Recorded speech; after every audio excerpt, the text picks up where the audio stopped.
Okay, so here's my video for the full moon. The full moon is pretty full as of the moment I'm making this video, but it will be coming to its full total peak of fullness tomorrow. So here is at 15. If you pop it up for the hours. There we go. About 7 p.m., 7:40 p.m. tomorrow. Um,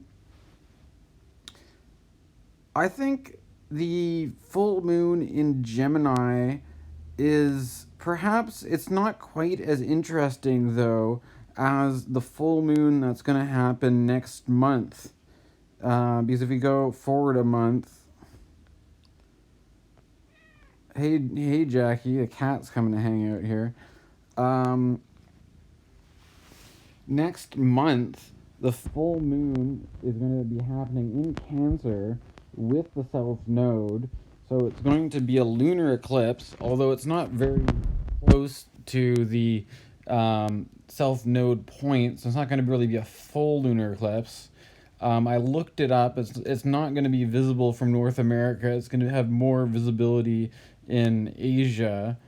Um, but at the moment of the full moon next month, we have Saturn conjunct Pluto, Sun conjunct Mercury, Jupiter on the South Node.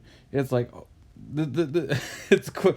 I mean, and I think it's so. Why am I spending all this time talking about next month's full moon when we're here we are in December? Well, I think part of the reason why I think it's reasonable to say like, holy shit, look at the full moon that's happening next month, rather than this one, is oh, sorry, Jackie. The cat's getting a little bit frisky here as I try to record this video. Anyways, so the what's going on here? Um, so Jupiter is moved into Capricorn, and Jupiter is ruling Sagittarius, the place where the full moon is, the sun is happening. Um, so the dynamic of the having this full moon between Gemini and Sag here is already kind of leading into this Capricorn thing that's going to kind of come to a peak next month. And so perhaps this full moon can be seen as either a preview of what's to come. What's the also is there any deeper meaning of being harassed by a cat while you're trying to record a video? I mean, Jackie, what do you have to say about the full moon? Okay, well, uh, okay. Hey, Jackie. Okay, so what's going on here? Um, we've the moon in Gemini. It's ruled by Mercury. You've got Mercury in Sagittarius, which is typically the not a good place for Mercury to be because it's the exile or detriment of Mercury. You notice this in any planet when it's in the opposite sign to the sign it rules.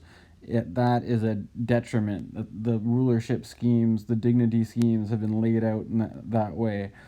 So that creates some difficulty for this full moon because it's filled with perhaps something, I don't know, the conversational, chatty, mental thing that you'd associate with air signs like Gemini, but the Gemini's ruler itself is in, the Sagittarius fire sign. Fire signs can be a bit, maybe in the holiday season can be maybe a bit of like the party animal kind of thing. And trying to figure out what this full moon means. There is the interesting thing going on, where that there's a, if you want to get into the whole T square thing, like the big patterns, you've got a T square happening with the Neptune in Pisces, the moon in Gemini, and the sun in Sag there.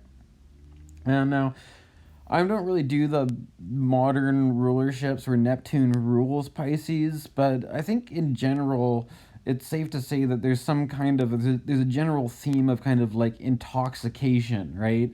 Like Mercury doesn't do well in Pisces either, which is a Jupiter sign, but it's kind of got this thing of the clear thinking, of mental sharpness, and whatnot gets kind of bogged down by the watery, dreamy, surreal Neptunian drunkenness or whatever. So I would say perhaps, I don't know, the basic classic astrologer Neptune warnings would come in on this one of being careful of like um, your decision making may be a bit clouded, or you might be lost in your own fantasy or illusion or something. Like these are all things that can come up with this Neptune T square going on. It's also to consider if you're getting into some of these outer planets and asteroids, you've also got Chiron making a pretty close trine to the Mercury right now. And so there should be something about perhaps the muddled Mercuryness also kind of might hit a kind of wounding, right? Like maybe we're not so sharp, or we drop the ball as a kind of Mercury in a disadvantaged, kind of intoxicated position, might bring up some kind of like wounding, which is also, I think, accentuated perhaps by Mars being in Scorpio right now, because there's this kind of thing that perhaps the Mars energy is more active, but then that could also be activating the wound of Chiron. I was listening to an interesting talk recently with James Hillman, and he was talking about how with Eros, which is like Cupid, basically the little cherub guy with the bow and arrow, that part of Eros is the arrow. It's kind of like almost a play on words, but the arrow hitting the wound, causing the wound, like having and this could be like Eros in the term of like romance and things like that, but it could also just be like the kind of the quality of like a Shakti, of being like energized, being kind of lit up, being inspired and stuff like that. That can be, Mars might be providing more juice with that, being in its own sign. Mars is making that trine to Neptune as well, playing into the whole Neptune thing going on. So I think it's getting a real boost from that Mars and Scorpio, and that could you could see that highlighting Chiron being in Mars's other sign in Aries there. And for a better analysis of what that actually means for you, I would look into what house placement Chiron and Aries is hitting for you.